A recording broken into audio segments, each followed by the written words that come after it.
2013 সালের 5ই মে ঢাকার শাপলা চত্বরে রাত গভীর হচ্ছিল, কিন্তু বাতাস ভারী হয়ে উঠছিল অশনি সংকেতে। লাখো মানুষের পদচারণায় রাজধানী ছিল প্রকম্পিত। মূল স্টেজ ছিল শাপলা চত্বর, কিন্তু সমাবেশ ছড়িয়ে পড়েছিল বাইতুল মোকাররম, গুলিস্তান, পল্টন, মিরপুর রোড, মতিঝিল, বাংলা মোটর ও পুরানা পল্টনের অলিগলিতে। পুরো রাজধানী যেন একটি জনস্রোতে রূপ নিয়েছিল। হেফাজতে ইসলাম তাদের 13 দফা দাবির পক্ষে আহ্বান করেছিল এই সমাবেশ। তাদের দাবি ছিল স্পষ্ট: ইসলামী মূল্যবোধ রক্ষা, ব্লাসফেমি আইন প্রণয়ন এবং ইসলাম অবমাননার বিরুদ্ধে কঠোর ব্যবস্থা। কিন্তু এই শান্তিপূর্ণ সমাবেশ কেমন করে এক ভয়াবহ সংকটে রূপ নিল, তা আজও রহস্যে ঘেরা। এই আন্দোলনের পেছনে শুধু একটি ইসলামপন্থী সংগঠন নয়, বরং এর সঙ্গে একাত্মতা প্রকাশ করেছিল বিভিন্ন রাজনৈতিক শক্তি। জামাতে ইসলামী, ইসলামী ছাত্র শিবির এবং বিএনপি সহ বিরোধী রাজনৈতিক অঙ্গনের নেতাকর্মীদের অংশগ্রহণ ছিল পরোক্ষ ও প্রত্যক্ষ উভয়ভাবেই। যদি সেদিন সকল রাজনৈতিক দল একজোট হয়ে রাস্তায় নামত, তাহলে হয়তো বাংলাদেশের রাজনৈতিক ইতিহাসই অন্যভাবে লেখা হতো। কিন্তু ইতিহাস আমাদের একটি ভয়ঙ্কর রাত উপহার দেয়। রাত 11টার পর ঢাকার আকাশে বিদ্যুৎহীন নিকষ অন্ধকার। এই অন্ধকার ছিল পরিকল্পিত, ছিল রক্তমাখা নীল নকশার অংশ। শুরু হয় মিশন ব্ল্যাক আউট। পুলিশ, র্যাব ও বিজিবি বাহিনী সম্মিলিতভাবে এক নিষ্ঠুর অভিযান শুরু করে।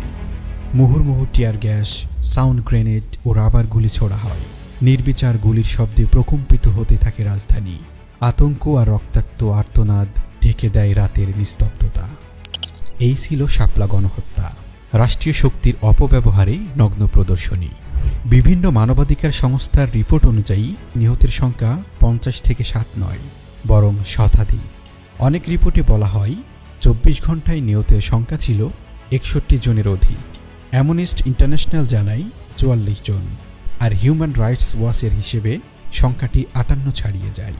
বাস্তবে নিহতের সংখ্যা আরও বেশি, কারণ অনেক লাশ তুলে নেওয়া হয়েছিল রাতের আধারে, যার কোনো সরকারি বেসরকারি হিসেব নেই। প্রশাসন ও আইন শৃঙ্খলা বাহিনীর এই বর্বর অভিযানে বহু মানুষ গুম, অপহৃত এবং আহত হন। যারা প্রাণে বেঁচে গেছেন, তাদের শরীর আর মন দুটোই চিরস্থায়ী ক্ষতের সাক্ষ্য বহন করে চলেছে। এই ঘটনাটি ছিল একটি পরিকল্পিত গণহত্যা, একটি মাফিয়াতন্ত্রের কর্মযজ্ঞ, যেখানে বিদ্যুৎ বন্ধ করে দিয়ে নাগরিক অধিকার চর্চাকারী মানুষদের নির্বিচারে হত্যা করা হয়। কোনো পূর্ব সতর্কতা ছাড়াই এই অভিযান চালানো হয়েছিল। প্রেস, মিডিয়া ও আন্তর্জাতিক পর্যবেক্ষক দলকে অবরুদ্ধ করে তথ্য প্রবাহ নিয়ন্ত্রণ করা হয়েছিল। আজ এত বছর পরও এই এক্সট্রা জুডিশিয়াল কিলিংয়ের বিচার হয়নি, কোনো বিচারিক তদন্ত হয়নি। দায়ীদের চিহ্নিত করে তাদের বিরুদ্ধে কোনো আইনি ব্যবস্থা নেওয়া হয়নি, বরং ঘটনা আড়াল করতে রাষ্ট্রীয় প্রচারযন্ত্র কাজ করেছে লাগাতারভাবে। আমরা জোরালোভাবে দাবি জানাই, শাপলা গণহত্যার ঘটনায় একটি স্বাধীন কমিশন গঠন করে স্বচ্ছ তদন্ত পরিচালনা করতে হবে।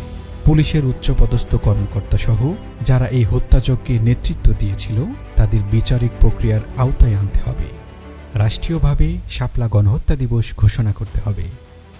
নিহত ও আহতদের পরিবারকে রাষ্ট্রীয়ভাবে ক্ষতিপূরণ দিতে হবে। রাষ্ট্রের পক্ষ থেকে দুঃখ প্রকাশ ও দায় স্বীকার করতে হবে এই জঘন্যতম মানবাধিকার লঙ্ঘনের জন্য। সুষ্ঠু ও নিরপেক্ষ তদন্তের মাধ্যমে শহীদদের প্রকৃত সংখ্যা নির্ধারণ করে একটি পূর্ণাঙ্গ তালিকা প্রকাশ করতে হবে। এই হত্যাকাণ্ড ভুলে যাওয়ার নয়।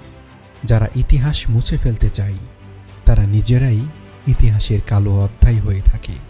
শাপলা চত্বরে শুধু একজনের নয়, শত শত মানুষের রক্ত মিশে আছে। আমরা ভুলব না, আমরা থামব না।